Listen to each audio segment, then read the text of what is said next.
تو چلیے اب ہم اس بند کی تشریح شروع کرتے ہیں اور دیکھتے ہیں کہ شاعر ہمیں اس میں کیا بتانا چاہتے ہیں۔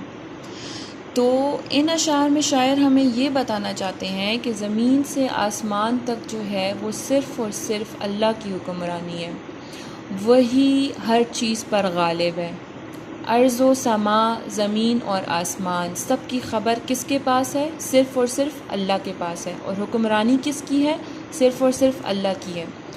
مینز اللہ کے حکم سے ایک پتا بھی نہیں ہل سکتا، وہ ہر چیز پر غالب ہے، ہر چیز پر حکومت کرنے والا ہے اور ہر چیز کی خبر رکھنے والا ہے۔ ٹھیک ہے، زمین سے لے کر آسمان تک، زمین میں جو کچھ موجود ہے اور آسمان میں جو کچھ موجود ہے، سب پر حکمرانی اور خبر کس کے پاس ہے؟ صرف اور صرف اللہ تعالیٰ کے پاس ہے۔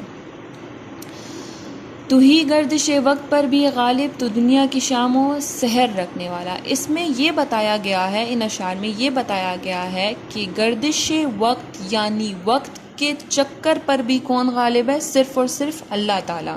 دن رات کا آنا جانا، صبح اور شام کا آنا، سردی کا آنا، گرمی کا آنا، دھوپ کا نکلنا، چاند کا نکلنا، آسمان پر اندھیرا ہو جانا، صبح روشنی ہو جانا، اور درختوں پر پتے نکلنا، درختوں سے پتے گرنا، اس سب کے پیچھے کون ہے؟ صرف اور صرف اللہ تعالیٰ کی ذات۔ یہ سب کچھ کس کے حکم کے مطابق ہو رہا ہے؟